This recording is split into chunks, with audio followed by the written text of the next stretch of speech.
Yuna stood outside the containment unit and stared at the metal door. Behind it, something massive moved in the darkness.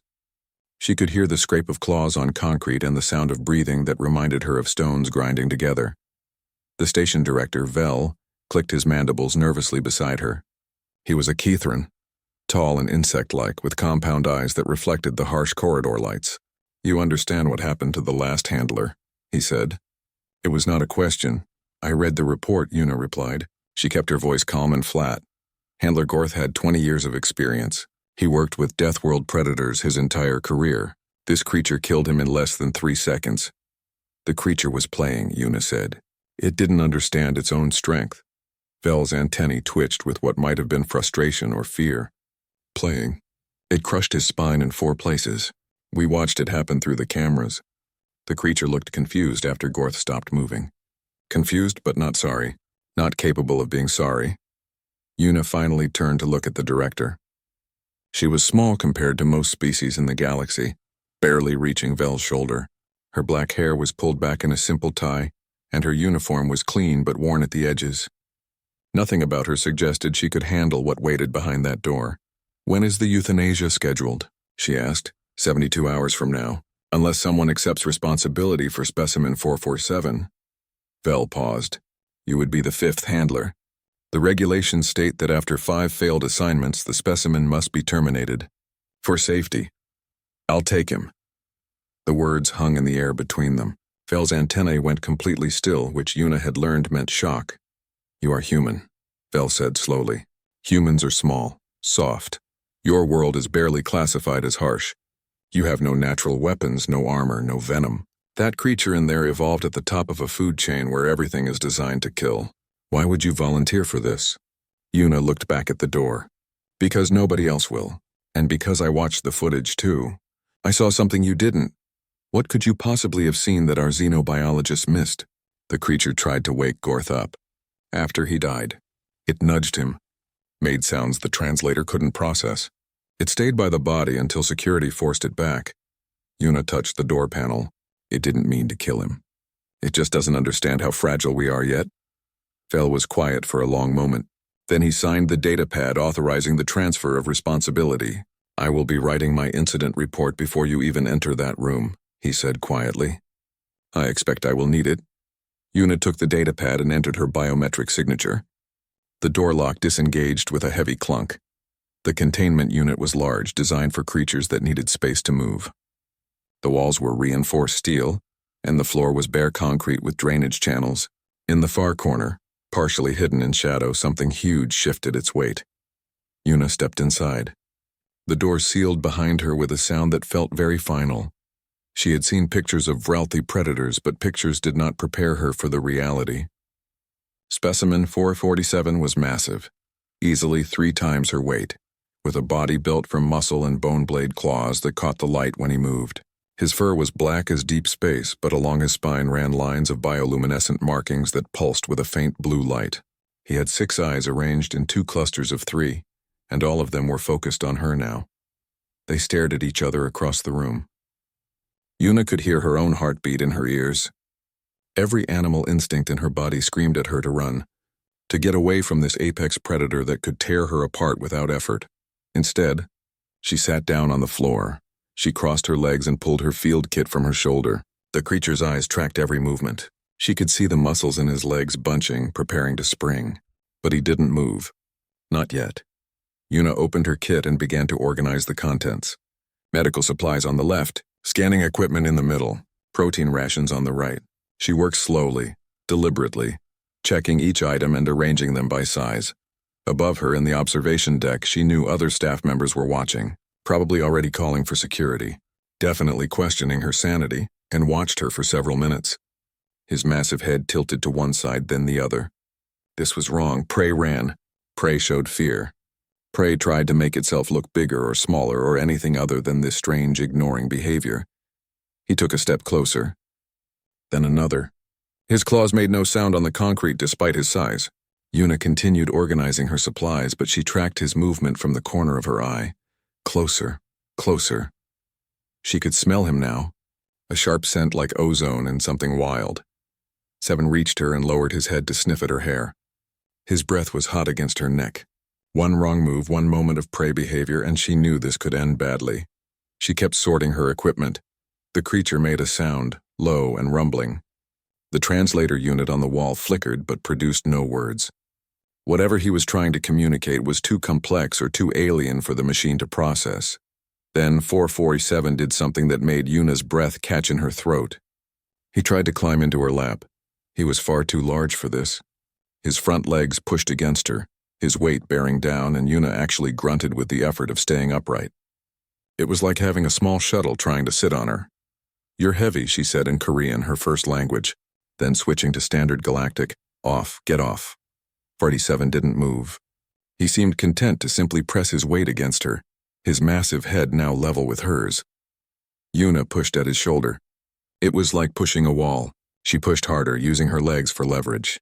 "Off," she repeated, more firmly this time.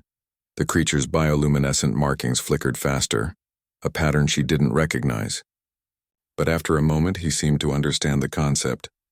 He backed away slightly, then settled down beside her instead. Not in her lap, but close enough that she could feel the heat radiating from his body. Yuna let out a breath she didn't know she'd been holding. She went back to organizing her equipment, her hands only shaking a little. Rested his head on the concrete near her leg and watched her work. His eyes never closed, but his breathing slowed to match hers. The blue lights along his spine pulsed in a slow, steady rhythm. In the observation deck, Vel stood frozen with his communicator halfway to his mandibles. Around him, the other staff members stared in complete silence. "What is she doing?" someone whispered. "I have no idea," Vel replied. But he put the communicator away and canceled the security alert. On the floor of the containment unit, Yuna finished organizing her supplies. She pulled out a scanning device and, moving very slowly, reached toward 447 to check his vital signs. The creature let her. His eyes followed her hand, but he didn't move away or snap at her. When the scanner beeped softly, his ears twitched, but that was all. Yuna recorded the readings and made notes on her datapad. Heart rate elevated but steady. Temperature normal for the species. Stress hormones present but decreasing. She sat with him for another hour, not doing anything special. Just being there. Occasionally making notes. Sometimes adjusting her sitting position. And 447 stayed beside her, this apex predator from a death world, resting peacefully next to a small human, who smelled like soap and carried no weapons at all. When Yuna finally stood to leave, 47 lifted his head and watched her go. She paused at the door and looked back at him. "Tomorrow," she said, though she wasn't sure if he could understand. Same time, the door sealed behind her and she walked past Vel without saying anything. Her legs felt weak and her hands were still shaking, but she had not died. And more importantly, neither had 447. It was a start. 3 weeks passed, and the station settled into a new routine that made no sense to anyone except Yuna. Every morning at exactly 0700 hours, she entered 447's containment unit with his food. This part was normal and followed standard protocol. What happened after feeding was not normal at all. While 447 ate, Yuna cleaned his habitat. She scrubbed the floors, checked the drainage systems, and organized the enrichment items scattered around the room. The massive predator watched her work with all 6 eyes, his head swiveling to track her movements. Sometimes he would stop eating just to stare at her. The xenobiology department sent her messages every day. They wanted her to implement proper conditioning protocols. They sent her research papers about dominance hierarchies and behavioral modification through controlled stress. They suggested food restrictions to establish her authority. They recommended environmental manipulation to keep 447 in a constant state of alertness. Yuna deleted the messages without responding. Instead, she brought a chair into the containment unit. She sat in it and read reports while 447 explored his space. She ate her lunch while he napped. She did her paperwork while he played with the enrichment toys, which were mostly large balls and rope structures that he destroyed within hours. Hyun visited her one afternoon during feeding time. He was another human, an engineer who maintained the station's life support systems. They had become friends over shared meals in the human section of the station, where the gravity was set to Earth normal and the food didn't try to crawl off the plate. "You're insane," he said through the observation deck intercom. He watched Yuna sit cross-legged on the floor, while 447 ate from a feeding trough just 3 meters away. "That thing could bite your head off." So could you, theoretically, Una replied. She was folding the enrichment blankets that 447 had pulled into a nest shape. The creature kept glancing at her work, then back to his food. You have teeth, a jaw, technically capable of the action. I don't have 4-inch claws and a bite force that can crack bones. No, but you have access to power tools. Una finished folding one blanket and started on another. 447 abandoned his food completely now and moved closer to watch. We don't judge intelligence by capacity for violence. Why judge a relationship by it? Hyun was quiet for a moment. Through the reinforced glass, he watched 447 settle down near Una. The predator's bioluminescent markings pulsed in that slow, steady rhythm that Una had learned meant contentment. Your grandmother would be proud of you, Hyun said softly. Or think you're crazy. Maybe both, Una smiled at the memory. Her grandmother had worked in the ecosystem restoration projects back on Earth, reintroducing extinct species to rebuild habitats. She had taught Una that patience was more powerful than force, that trust built slowly was trust that lasted. She used to say that domestication wasn't about making something weak, Una said. It was about making trust stronger than instinct. That creature's instinct is to hunt and kill. So is ours, if you go back far enough. Una set the folded blanket aside and reached out slowly to touch 447's shoulder. The predator's eyes tracked her hand, but he didn't move away. We just learned to choose differently. 7 made a sound, that same untranslatable rumble from their first meeting. His massive head pushed against Una's hand, seeking more contact. She scratched behind what might have been his ear, a ridge of cartilage beneath the fur. The observation deck door opened and Vel entered, his antennae twitching with agitation. I have been reviewing your reports, the director said without greeting. You document the specimen bringing you objects, attempting to share food, mimicking your breathing patterns. These behaviors have never been observed in adult Vralti. 447 isn't an adult yet, Una pointed out. He's still developing, still learning what he is. That is precisely the problem. Vel moved closer to the glass, his compound eyes reflecting the scene below. You are teaching him to be something he is not. The Vralthi are apex predators, solitary, aggressive. You are making him dependent, domesticated. The Galactic Xenobiology community is watching this with great concern. The Galactic Xenobiology community watched him kill 4 handlers and decided the solution was death, Una said. Her voice stayed calm, but there was steel underneath. I'm keeping him alive. That should count for something.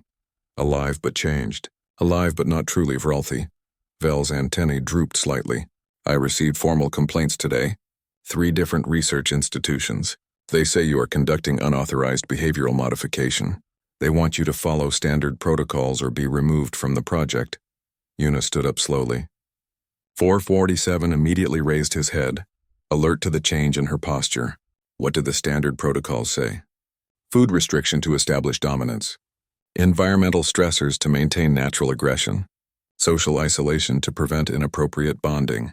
Periodic exposure to prey animals to reinforce hunting instincts. Vel listed them mechanically as if reading from a manual. And if I refuse? Your contract will not be renewed. You will be sent back to Earth. Specimen 447 will be assigned to a new handler who follows proper procedures. Una looked down at 447. The predator was standing now, his body tense. He could sense the tension in the room, even if he couldn't understand the words. His claws extended slightly and his lips pulled back from teeth designed to tear flesh. But he didn't move toward the observation deck. He moved closer to Una, positioning himself between her and the perceived threat. I'll think about it, Una said finally. Vel left without another word. The door sealed behind him with a hiss. Una sat back down and 447 immediately relaxed. He pushed his head against her shoulder, nearly knocking her over with the force of it. She steadied herself and wrapped one arm around his massive neck. You're going to get me fired, she told him in Korean. And you don't even know what that means. That evening, Una sat in her quarters and reviewed the footage from 447's previous handlers. She watched them all die one by one, not from malice, not from hunting instinct, from play, from excitement, from simple miscalculation of strength. She watched 447's confusion each time, the way he tried to understand why they stopped moving, the distress signals in his bioluminescent patterns that the previous teams had dismissed as meaningless. Then she pulled up her own footage from the past 3 weeks. The data was remarkable. 447's stress hormone levels had dropped by 67%. His aggressive displays had decreased to almost nothing. His sleep patterns had normalized. He was healthier now than he had been under any previous handler. But was he still truly himself, or was she creating something new? Something that couldn't exist in the wild? Yuna didn't have an answer. She opened a new file and began writing. Not a report for Vel or the xenobiology department. A proposal. A research paper that would either save 447's life or destroy her career. The title was simple: The Human Domestication Instinct. A xenobiological study. She worked through the night, documenting everything. Her methods, her observations, her theory that humans possessed a unique ability to bond with predators because they had spent thousands of years turning wolves into dogs, wild cats into companions, apex predators into partners. It was radical. It contradicted centuries of established xenobiological theory. It would make her a laughingstock or a pioneer, and she had no way to know which, but it was the truth as she understood it. And if it could save 447, it was worth the risk. When dawn came and her shift began, Yuna sent the proposal to every major xenobiology institution in the galaxy.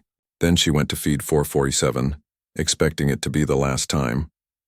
The massive predator greeted her at the door, his markings bright with what she had learned to recognize as happiness. He had arranged his feeding bowls in a line, mimicking the way she organized her equipment. It was a terrible job, the bowls all crooked and overlapping, but he had tried. Yuna looked at his work and felt something break and reform in her chest. "You're a good boy," she said in Korean, then caught herself. "A good person. You're a good person." 47 rumbled his contentment and waited for breakfast. Whatever happened next, Yuna decided, she would not let them kill him. She would not let them break him. She would fight every regulation, every protocol, every piece of established wisdom. Because sometimes the old ways were wrong, and sometimes one small human and one massive predator could prove that trust was stronger than instinct after all. The delegation arrived without warning. 3 Vralthi warriors in full, ceremonial armor that made the station's corridors feel suddenly too small. Yuna was in the middle of 447's afternoon enrichment session when Vels panicked. Message came through. She was teaching the predator to retrieve objects on command, a skill he was mastering with surprising speed. He would bound across the containment unit, grab whatever she pointed at and bring it back to her feet like an offering. "Yuna, we have a situation." Vel's voice crackled through her communicator. "Do not leave the containment unit. Do not let anyone see what you are doing with the specimen. Vralthi military representatives are on station. They are not happy." Yuna looked at 447, who sat waiting for the next command with his tongue hanging out slightly. He looked nothing like a dignified apex predator. He looked like an oversized puppy waiting for playtime. "Too late for that," she murmured. The delegation was led by a female Vralthi named Kirva. She was massive, even larger than 447 would be when fully grown, with scars crisscrossing her dark fur and patches of gray around her muzzle that spoke of age and battles survived. Her armor was decorated with marks that Yuna's translator informed her meant undefeated and clan mother. Kirva did not request to see 7. She demanded it. Vel tried to explain the situation, tried to describe the progress Yuna had made, but the warrior cut him off with a gesture that made her wrist blades extend with a metallic ring. "Show me what you have done to our young," Kirva said. Her standard Galactic was heavily accented but clear. "Show me this insult to our species." They gathered in the observation deck. Kirva and her 2 warriors, Vel and his security team, Hyun, who had somehow heard about the situation and come running, and a dozen other station personnel who wanted to witness what would happen next. Below, Yuna continued working with 447 as if nothing was wrong. She had him practicing his gentle mouth training, where he had to take treats from her hand without using his teeth. It was slow work. His jaw was designed to crush bone, not delicately pluck protein cubes from human fingers. Kirva watched in complete silence. The only sound was the occasional rumble from 447 when he succeeded, and Yuna praised him in Korean. After 10 minutes, the warrior spoke. "You have broken him." "I have trained him," Yuna replied through the intercom. She didn't look up at the observation deck. "There is a difference. He takes food from your hand like a scavenger. He follows your commands like a servant. He has forgotten what he is. Kirva's voice was tight with something that might have been anger or grief. We have tried for 1,000 generations to bond with our apex predators, to make them partners in battle. All attempts ended in death, and now a prey species from a soft world accomplishes what warriors could not, but only by destroying what made the creature great. Yuna finally looked up. Her eyes met Kirva's through the reinforced glass. Can he still hunt? What? Can he still hunt? Is he still an apex predator? Or have I made him defective? Yuna stood up and 447 immediately moved to stand beside her. Let's find out. The combat arena was normally used for security training, a large enclosed space with multiple levels and environmental controls. It could simulate everything from Arctic tundra to volcanic plains. For this test, they set it to forest terrain, with artificial trees and undergrowth. The prey animals were herbivores from a compatible biome, large, fast, but ultimately defenseless against a predator like 447. 3 of them were released into the arena and given time to scatter and hide. Yuna was forbidden from entering. She stood in the observation deck with everyone else, her hands pressed against the glass. Beside her, Hyun looked worried. Kirva looked certain of the outcome, though whether she would be satisfied or disappointed by 447's failure was unclear. If he cannot hunt, he is defective, Kirva explained. We will grant him a warrior's death. Quick and honorable, better than living as a broken thing. And if he can hunt? Yuna asked, then he returns to our clan, to live as he was meant to live, wild and free and away from humans who would make him soft. Either way, Yuna would lose him. The realization sat in her stomach like a stone. Entered the arena from the opposite side. He paused at the entrance, his head swiveling as he took in the new environment. His nostrils flared, catching scents. His ears swiveled, tracking sounds, then he froze. His entire body went still in that way predators do when they detect prey. The hunt was not the chaotic violence Yuna had feared. It was surgical, efficient, beautiful in a terrible way. Sevend moved through the artificial forest like a shadow despite his size. He used the terrain, the undergrowth, the elevation changes. He herded one of the prey animals into a dead end and took it down with a single pounce. The kill was clean. Professional. In the observation deck, the Vralthi warriors rumbled their approval. Even Vel looked impressed in his insectoid way. But Yuna felt sick. She had known 447 was still a predator. She had never tried to change that fundamental part of him. But seeing it, watching him kill with such ease, made her wonder if Kirva was right. Maybe she had been fooling herself. Maybe you couldn't bond with an apex predator without breaking something essential. Seven stood over his kill in the arena. His markings pulsed bright with the adrenaline of the hunt. This was what he was built for, what millions of years of evolution had designed him to do. But then something strange happened. He didn't feed. Feeding after a successful hunt was instinctive for Vralthi. But 447 just stood there, looking around the arena with increasing agitation. What is he doing? One of Kirva's warriors asked. I don't know, the clan mother replied, but her eyes narrowed with interest. 47 began to circle the arena. His movements became jerky, almost panicked. His markings started flashing rapidly, a pattern Yuna had never seen before. The translator unit struggled to interpret the sounds he was making, producing fragments like where and missing and wrong.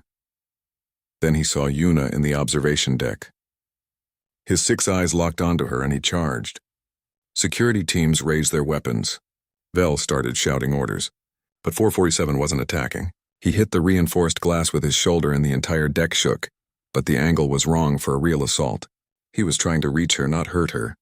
The keening sound he made was something between a cry and a roar. It made the translator unit spark and shut down entirely. Kirva turned to look at the broken translator, then back at 447. Her expression shifted to something like recognition. That is a juvenile call, she said slowly. For a parent. We have not heard that sound in combat scenarios before. We did not know they could still make it after weaning. Yuna didn't think. She just moved. She ran for the arena access door, ignoring Vel's protests and security's attempts to stop her. Hyun caught her arm. You'll die down there, he said urgently. No, Yuna replied. I won't, let me go. Something in her voice made him release her. She hit the access panel and the door opened with a hiss of equalizing pressure. The arena fell silent as Yuna descended the stairs. Every person in the observation deck watched. The security teams had their weapons trained on 447, waiting for the moment when the predator would tear her apart.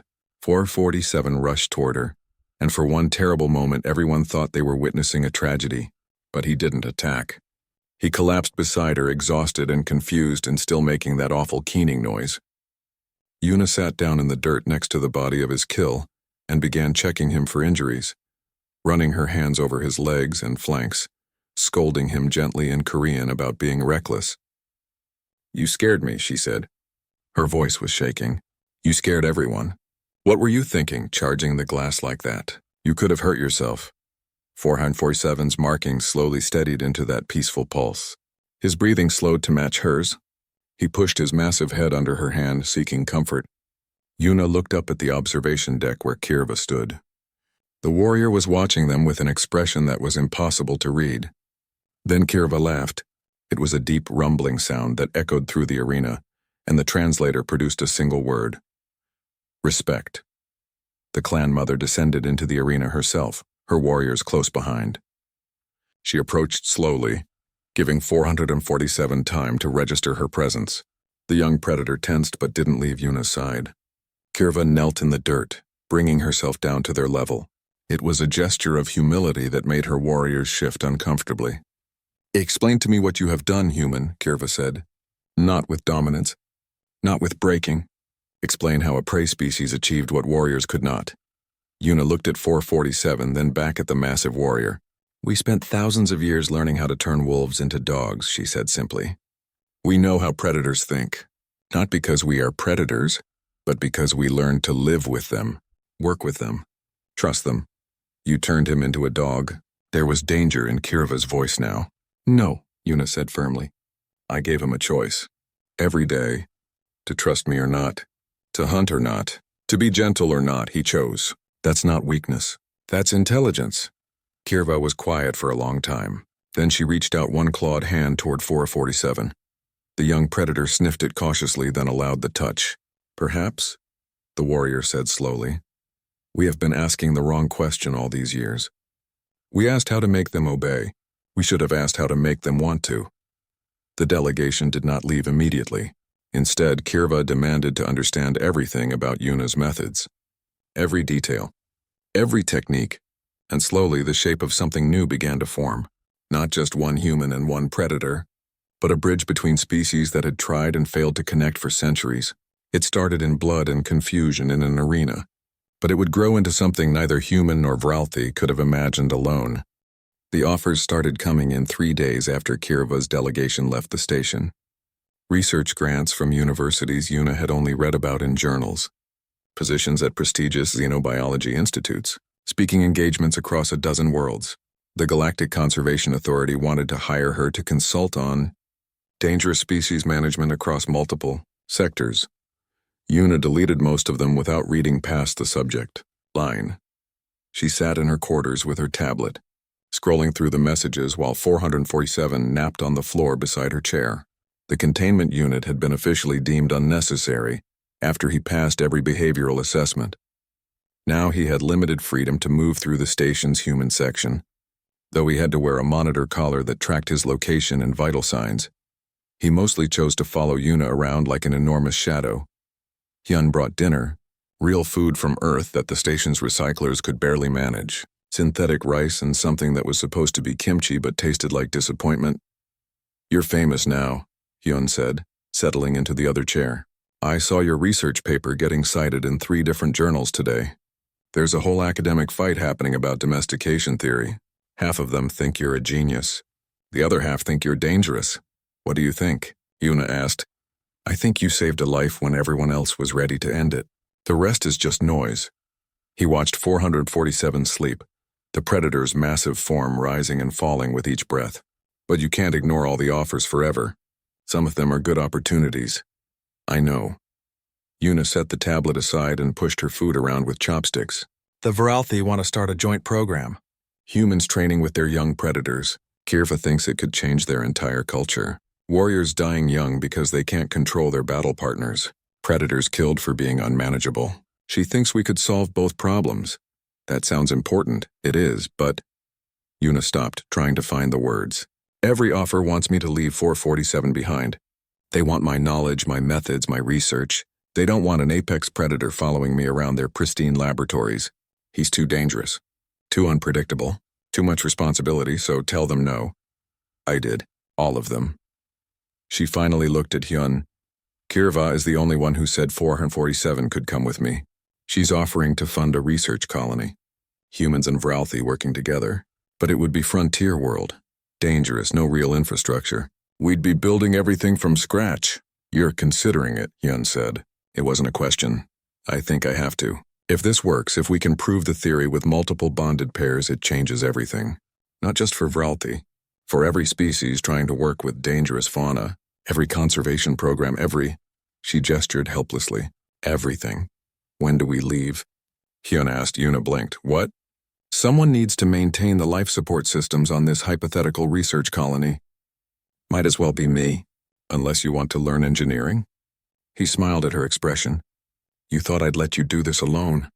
We're friends. Friends follow friends into terrible ideas. It's a rule. Before Yuna could respond, her communicator beeped with a priority message. Fel's identifier flashed on the screen. There's an incident in Cargo Bay 7, the director said without preamble. One of the new specimen deliveries. The handlers refused to approach it. We need you.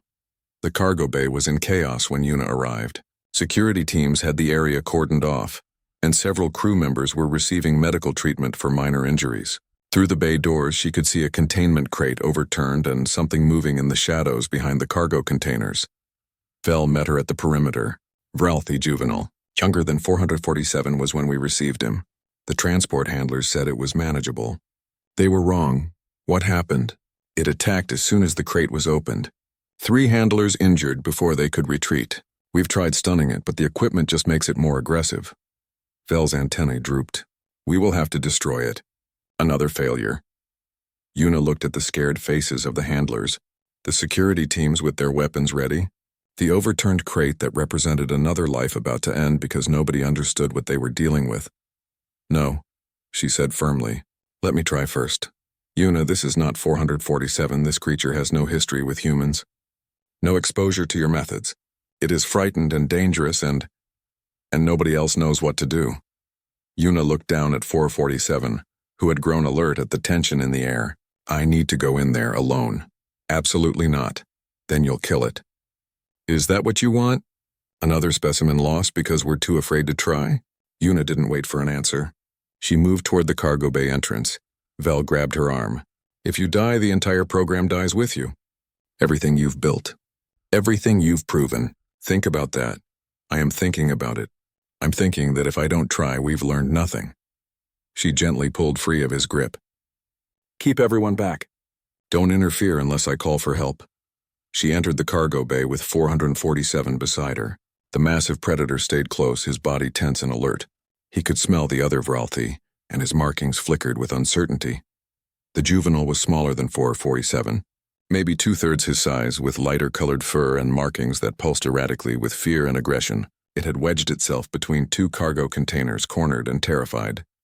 Yuna sat down on the floor about 10 meters away, far enough to not be an immediate threat, close enough to show she wasn't leaving, and looked at her, then at the juvenile, then back at her. She could see him trying to understand what they were doing. Stay, Yuna said softly in Korean. Just stay with me. The juvenile hissed at them, a sound like steam escaping from a vent. Its claws scraped against the metal floor, leaving bright scratches in the plating. Yuna pulled out her data pad and began making notes. Not about the juvenile, about supply requisitions for the research colony. Boring, mundane work that required her full attention. Minutes passed. The juvenile stayed in its corner watching. 47 lay down beside Yuna, his head on his paws, but his eyes never left the other predator. After an hour, the juvenile made a tentative movement forward, then stopped. Yuna didn't look up from her work. Another hour. The juvenile crept closer, still wary, still ready to bolt or fight, but curious now. This behavior made no sense. Prey didn't ignore predators. Prey didn't sit calmly with another predator nearby. Forward 7 made a soft rumbling sound, not aggressive, almost questioning. The juvenile responded with a similar sound, slightly higher pitched. Yuna finally looked up. The juvenile froze, its body coiled to spring. She met its eyes for just a moment, then went back to her datapad. By the third hour, security teams were getting restless. Vel sent messages asking for status updates. Hyun appeared in the cargo bay doorway but didn't approach. The juvenile was now less than 5 meters away, close enough that Yuna could see the way its markings pulsed with confusion, more than fear, close enough that one lunge would bring it within killing range. Yuna set her datapad aside and pulled out a protein ration. She tossed it gently toward the juvenile, the packet landing halfway between them. The juvenile stared at the food, at Yuna, at 447. Then it darted forward, grabbed the packet, and retreated to its corner. It tore the packet open and ate hungrily, watching them the entire time. Yuna tossed another packet. This one didn't retreat quite as far. By the 6th packet, the juvenile was eating 3 meters away. By the 8th, it was eating beside 447, who had shown no aggression or territorial behavior. When Yuna finally stood up to leave, both predators followed her. The juvenile stayed farther back, still uncertain, still ready to run. But it followed. At the cargo bay entrance, Vel stared in disbelief. How? Patience, Yuna said simply, and showing it that there was another option besides fear. We need more handlers like you, Vel said quietly. The galaxy needs more handlers like you. Then train them. Teach them what I'm teaching you. Share the research. Make it available to everyone. Yuna looked back at the two predators, one confident and bonded, one scared and starting to trust. We can't save every dangerous creature in the galaxy, but we can give them a chance. That's all any of us really need. A chance. The research colony proposal moved forward quickly after that.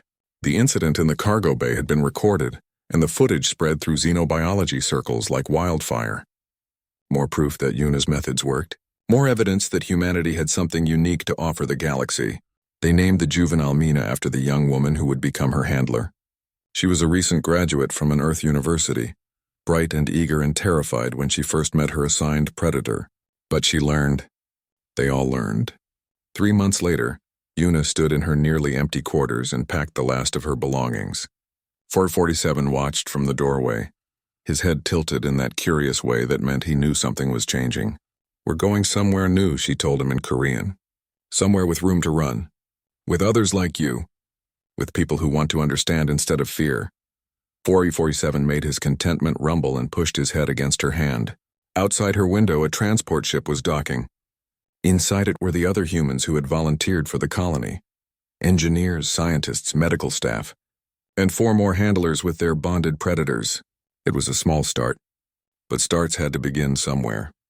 Hyun appeared in the doorway with his own packed bags. Ready to change the galaxy? He asked with a grin.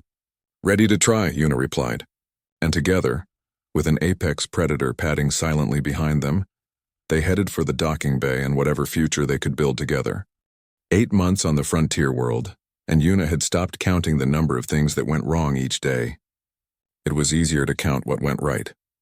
The research colony sat in a valley between 2 mountain ranges. Temporary structures that were supposed to be temporary, but kept getting more permanent as supplies from the homeworlds became less reliable. The valley had good water, decent shelter from the worst storms, and enough native wildlife to keep the predators interested without being dangerous. Mostly. Yuna walked the perimeter at dawn, checking the containment fences. They weren't really containment. More like suggestions. If a Varalthi predator wanted to leave, the fences wouldn't stop them. But they learned quickly that outside the fences meant no food, no comfortable shelter, and no humans to organize things in interesting ways. So far, none of them had chosen to leave permanently. He walked beside her, now fully grown at nearly 800 kilograms of muscle and bone, and those retractable claws that still occasionally caught on things.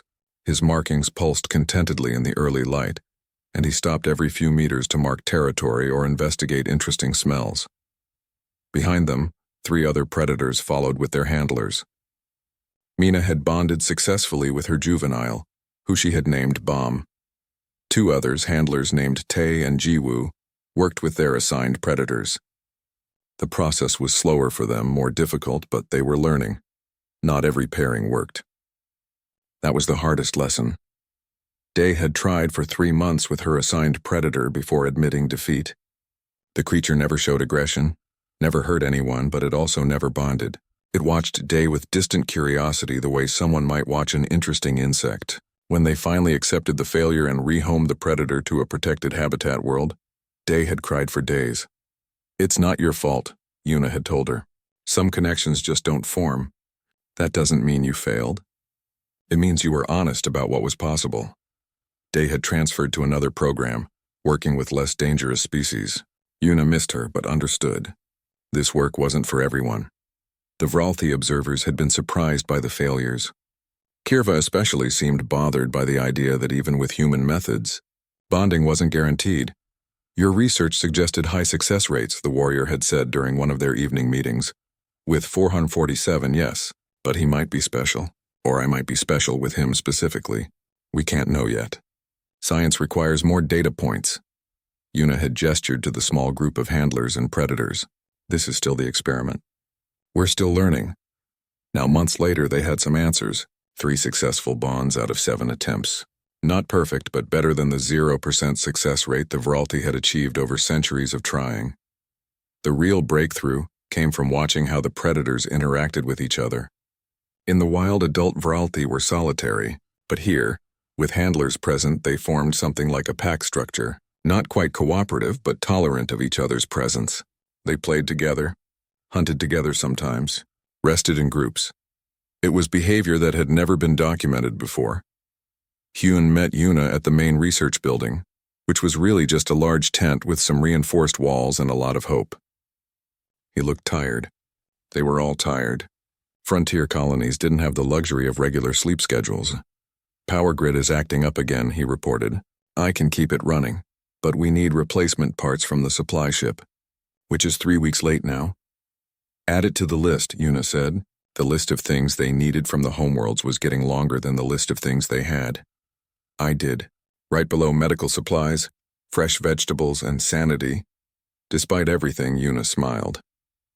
"At least we still have our sense of humor. Speak for yourself. I lost mine around the time the habitat heating failed and I had to share a sleeping bag with a Vralthi to avoid hypothermia.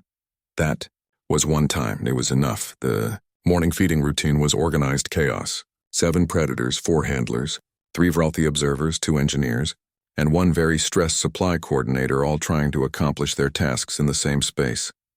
7 ate his meal quickly, then immediately went to check on Bomb's food bowl. The younger predator had a habit of eating too fast and making himself sick. 447 had somehow taken it upon himself to regulate this by standing over Bomb until he slowed down. Kirva watched this interaction with fascination. "He has become like a clan elder," she observed. "Teaching the young. Maintaining order. This is behavior we see only in very old Vralthi, and even then rarely." "He learned it from watching Una," Mina said. The young handler was checking Bomb's weight on a portable scale. "She manages him, so he manages others. It's mirroring behavior. Humans do this?" Kirva asked. "Learn by watching? All intelligent species do to some degree," Una replied. "But humans spent a long time as social hunters. We had to learn from each other to survive. Maybe we're just better at recognizing when other species are trying to learn the same way." The warrior made a rumbling sound that the translator interpreted as thoughtful agreement. The afternoon brought the first real crisis. A massive storm rolled down from the mountains with almost no warning. The weather satellites had failed 2 weeks ago, and nobody had been able to fix them yet. The storm hit with winds that tore at the temporary structures and rain that turned the valley floor into mud. And somewhere in the chaos, one of the unbonded predators panicked. It had been kept in a separate area, comfortable but isolated while they tried to find a suitable handler. When the storm hit and the power failed and everything went dark and loud, the predator did what any frightened creature would do. It ran. Emergency protocols kicked in immediately. All personnel to shelter, all bonded predators to secure locations. Full lockdown until the crisis passed. But Una stood in the operations center and watched the security feeds showing the escaped predator running through the colony, confused and terrified. It had already injured 1 person who had been too slow to get inside. Not from aggression, from panic. "We need to tranquilize it," the security coordinator said, "before someone dies." Tranquilizers might not work fast enough in a storm, Heian countered. The stress levels will affect metabolism. It could take 10 minutes to drop. A lot can happen in 10 minutes. Then what do you suggest? Everyone turned to look at Yuna. She looked at 447, who stood at her side as always. In the past 8 months, he had grown from a confused juvenile into something extraordinary. Not quite wild, not quite domesticated, something new. I'm going out there, Yuna said. That's suicide, the security coordinator protested. Maybe, but that predator is scared. It doesn't want to hurt anyone. It just wants to feel safe. And right now, there's only one thing in this colony that might be able to show it that safety is possible. She looked down at 447. Are you willing to help? The predator's markings pulsed in what she had learned to recognize as determination. He moved toward the door. I'm coming with you, Hyun said immediately. No, I need you here. If this goes wrong. Yuna stopped, started again. If this goes wrong, the program needs to continue. You know everything I know. You can train new handlers. Promise me. Hyun looked like he wanted to argue, but he just nodded. Yuna and 447 went into the storm. The wind tried to knock her down immediately. Rain hit like small stones. She could barely see 5 meters ahead. But 447 moved through it easily, his low center of gravity and massive weight keeping him stable. He stayed close, his body blocking some of the wind. They found the escaped predator near the northern perimeter. Cornered by fencing, it could have easily jumped but was too panicked to notice. It was making that keening sound, that juvenile cry for safety that translator units couldn't process. Sosvin made a sound in response, lower, steadier, not a call. An answer. The escaped predator saw them and coiled to attack or flee, but 447 didn't approach aggressively. He moved slowly, deliberately, and then did something that made Yuna's breath catch. He lay down in the mud, submissive posture, vulnerable, showing the frightened predator that there was no threat here. The other predator hesitated. This was wrong. Alpha predators didn't submit, didn't show weakness. But 447 remained still, his markings pulsing in that slow, calm rhythm that meant safety, that meant everything would be all right. Yuna carefully approached the frightened predator, not looking at it directly, not making any sudden movements, just walking slowly forward until she could sit down in the mud beside 447. Then she pulled out her datapad. In the middle of a storm with a panicked apex predator 3 meters away, she opened her supply requisition forms and began updating them. The absurdity of it broke through the predator's panic. Here was a human, tiny, fragile, doing paperwork in a storm, and beside her another predator rested peacefully, as if nothing was wrong at all. The escaped predator took one step forward, then another. Its keening cry quieted to confused sounds. Yuna kept working on her datapad. 47 kept breathing slowly and calmly. Eventually, the frightened predator collapsed in the mud beside them, exhausted from fear and panic. It didn't try to attack. It just lay there, breathing hard, trying to understand what was happening. Yuna reached out slowly and touched its shoulder. You're safe, she said in Korean, then Standard Galactic. You're safe now. The predator's markings began to slow, to match the rhythm of 447's. To find calm in the chaos. When the storm finally passed and security teams came to find them, they discovered Yuna sitting in the mud between 2 massive predators, all 3 of them soaked and covered in dirt, but alive. The escaped predator was rehomed to a proper habitat world the next week. It never bonded with a handler, but it also never hurt anyone again. Yuna considered that a success. News of the incident spread. More funding came through. More handlers volunteered. The supply ships started arriving on schedule. The colony expanded from temporary structures to permanent buildings. One evening, Yuna sat outside her quarters and watched the sunset paint the mountains in shades of orange and red. 47 lay beside her, massive and peaceful. Around them, other predators rested with their handlers, some grooming each other, some playing, some just existing together in comfortable silence. Kirva approached and sat down without asking permission. In the months together, they had developed something like friendship. We brought more juveniles from the homeworld, the warrior said. 30 of them. We want your humans to try bonding with all of them, to expand the program. We don't have 30 handlers, Yuna protested. Then train more. Your research is being taught in universities now. Young humans are volunteering. They want to learn your methods. They want to be part of this. Kirva paused. You have changed our culture, human. Changed how we see ourselves. Changed what we believe is possible. Yuna thought about that, about one small human sitting in a containment unit 8 months ago, organizing her field kit while a predator watched in confusion, about how small moments could lead to big changes. We just gave them a choice, she said finally. And they chose connection over instinct. No, Kirva corrected gently. You proved that connection is instinct. For them and for us. We just needed someone to show us how. Later that night, Yuna did laundry in her quarters. It was a mundane task, almost meditative. Fold the shirt, fold the pants, stack them neatly, create order from chaos. 447 watched from his usual spot on the floor, taking up most of the available space. When she finished folding one shirt, he immediately pawed at it, messing it up, trying to incorporate it into his nest.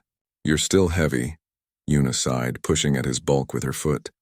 The predator made his contentment rumble and settled down beside her, his head resting near her leg.